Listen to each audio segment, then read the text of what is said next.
जय श्रीमन नारायण। राधे राधे। आप सभी भक्तों को जया एकादशी व्रत की हार्दिक शुभकामनाएं।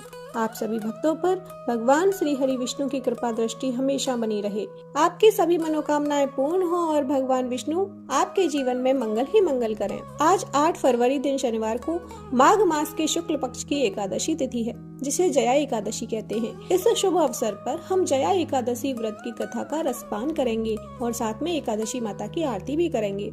तो बोलिए एकादशी माता की जय, विष्णु भगवान की जय। युधिष्ठिर ने पूछा, भगवान आपने माघ मास के कृष्ण पक्ष की षटतिला एकादशी का वर्णन किया, अब आप कृपा करके यह बताइए कि शुक्ल पक्ष में कौन सी एकादशी होती है, उसकी विधि क्या है तथा उसमें किस देवता का पूजन किया जाता है। भगवान श्री कृष्ण बोले, राजेंद्र बतलाता हूँ, सुनो। माघ मास के शुक्ल पक्ष में जो एकादशी होती है उसका नाम जया है। वह सब पापों को हरने वाली उत्तम तिथि है, पवित्र होने के साथ ही पापों का नाश करने वाली है तथा मनुष्यों को भोग और मोक्ष प्रदान करने वाली है। इतना ही नहीं, वह ब्रह्म हत्या जैसे पाप तथा पिशाचत्व का भी विनाश करने वाली है।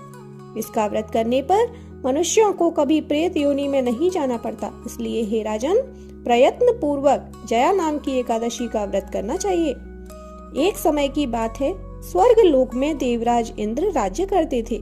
देवगण पारिजात वृक्षों से भरे हुए नंदन वन में अप्सराओं के साथ विहार कर रहे थे। 50 करोड़ गंधर्वों के नायक देवराज इंद्र ने स्वेच्छानुसार वन में विहार करते हुए बड़े हर्ष के साथ नृत्य का आयोजन किया। उसमें गंधर्व गान कर रहे थे, जिनमें पुष्पदंत, चित्रसेन तथा उसका पुत्र ये 3 प्रधान थे। चित्रसेन की स्त्री का नाम मालिनी था। मालिनी से एक कन्या उत्पन्न हुई थी जो पुष्पवंती के नाम से विख्यात थी। पुष्पदंत गंधर्व के एक पुत्र था जिसको लोग माल्यवान कहते थे। माल्यवान पुष्पवंती के रूप पर अत्यंत मोहित था। ये दोनों भी इंद्र के संतोषार्थ नृत्य करने के लिए आए थे। इन दोनों का गान हो रहा था, इनके साथ अप्सराएं भी थीं। परस्पर अनुराग के कारण ये दोनों मोह के वशीभूत हो गए। चित्त में भ्रांति आ गई, इसलिए वे शुद्ध गान न गा सके। कभी ताल भंग हो जाता और कभी गीत बंद हो जाता था। इंद्र ने इस प्रमाद पर विचार किया और इसमें अपना अपमान समझकर वे कुपित हो गए। अतः इन दोनों को श्राप देते हुए बोले, ओ मूर्खों, तुम दोनों को धिक्कार है। तुम लोग पतित और मेरी आज्ञा भंग करने वाले हो, अतः पति पत्नी के रूप में रहते हुए पिशाच हो जाओ। इंद्र के इस प्रकार शाप देने पर इन दोनों के मन में बड़ा दुख हुआ। वे हिमालय पर्वत पर चले गए और पिशाच योनि को पाकर भयंकर दुख भोगने लगे। शारीरिक पातक से उत्पन्न ताप से पीड़ित होकर दोनों ही पर्वत की कंदराओं में विचरते रहते थे। एक दिन पिशाच ने अपनी पत्नी पिशाची से कहा कि हमने कौन सा पाप किया है जिससे यह पिशाच योनि प्राप्त हुई है। नरक का कष्ट अत्यंत भयंकर है तथा पिशाच योनि भी बहुत दुख देने वाली है, अतः पूर्ण प्रयत्न करके पाप से बचना चाहिए। इस प्रकार चिंतामग्न होकर वे दोनों दुख के कारण सूखते जा रहे थे। दैवयोग से उन्हें माघ मास की एकादशी तिथि प्राप्त हो गई। जया नाम से विख्यात तिथि, जो सब तिथियों में उत्तम है, वह आई। उस दिन उन दोनों ने सब प्रकार के आहार त्याग दिए, जलपान तक नहीं किया, किसी जीव की हिंसा नहीं की, यहाँ तक कि फल भी नहीं खाया। निरंतर दुख से युक्त होकर वे एक पीपल के समीप बैठे रहे। सूर्यास्त हो गया। उनके प्राण लेने वाली भयंकर रात उपस्थित हुई। उन्हें नींद नहीं आई। वे रति या और कोई सुख भी नहीं पा सके। सूर्योदय हुआ। द्वादशी का दिन आया। उन पिशाचों के द्वारा जया के उत्तम व्रत का पालन हो गया। उन्होंने रात में जागरण भी किया था। उस व्रत के प्रभाव से तथा भगवान विष्णु की शक्ति से उन दोनों की पिशाचता दूर हो गई। पुष्पवंती और माल्यवान अपने पूर्व रूप में आ गए। उनके हृदय में वही पुराना स्नेह उमड़ रहा था। उनके शरीर पर पहले ही जैसे अलंकार शोभा पा रहे थे। वे दोनों मनोहर रूप धारण करके विमान पर बैठे और स्वर्ग लोक में चले गए।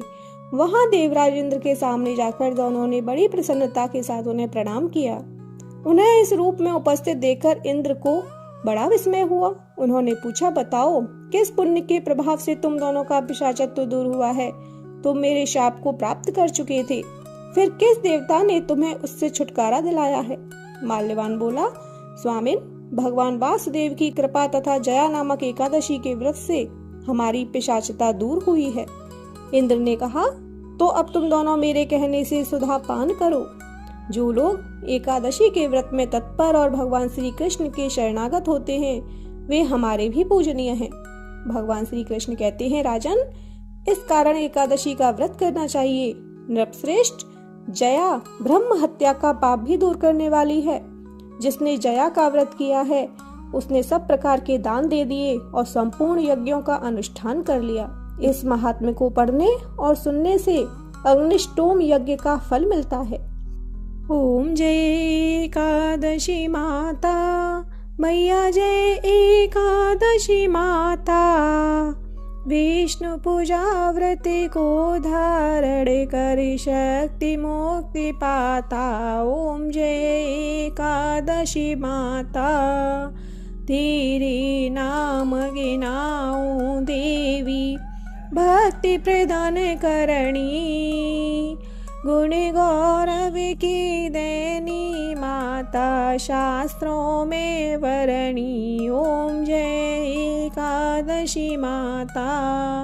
मार्गशीर्ष के कृष्ण पक्ष में उत्पन्ना होती, शुक्ल पक्ष में मोक्षदायिनी, पापों को धोती। ओम जय एकादशी माता।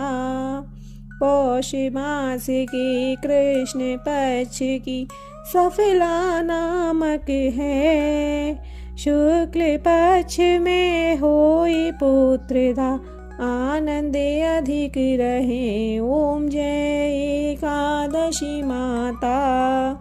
रमा षठिला माघ मास में कृष्ण पक्ष आवे, शुक्ल पक्ष में जया कहावे, विजय सदा पावे। ओम जय एकादशी माता। विजया फाल्गुन कृष्ण पक्ष में शुक्लामल की, पाप मोचनी कृष्ण पक्ष में चैत्र मास बलि की। ओम जय एकादशी माता। चैत्र शुक्ल में नाम कामदा, धन देने वाली, नाम वरुथिनी कृष्ण पक्ष में वैशाख महावली। ओम जय एकादशी माता। शुक्ल पक्ष में होए मोहिनी, अपराज्येष्ठ कृष्ण पक्षी, नाम निर्जला सब सुख करनी, शुक्ल पक्ष रखी। ओम जय एकादशी माता। योगिनी नाम आषाढ़ में जानो, कृष्ण पक्ष वरणी, देवशयनी नाम कहायो, शुक्ल पक्ष धरणी। ओम जय एकादशी माता। कामिका श्रावण मास में आवे, कृष्ण पक्ष कहिए, श्रावण शुक्ला होए पुत्रदा, आनंद से रहिए। ओम जय एकादशी माता।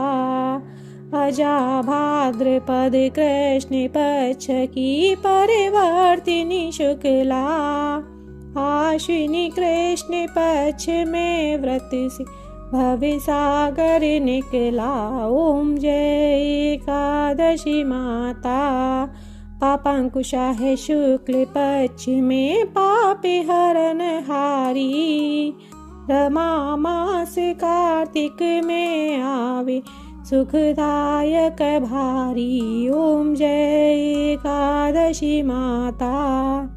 देवोत्थानी शुक्ल पक्ष की, दुख नाशक मैया, लौध मास की करूं विनती, पार करो नैया। ओम जय एकादशी माता। शुक्ल लोद में होई पद्मिनी दुख दारिद्र्य हरणी। परमा कृष्ण पक्ष में होती जन मंगल करणी। ओम जय एकादशी माता। जो कोई आरती एकादशी की भक्ति सहित गावे, जन रघुनाथ स्वर्ग का वासा निश्चय वह पावे। ओम जय एकादशी माता। ओम जय एकादशी माता। मैया जय एकादशी माता।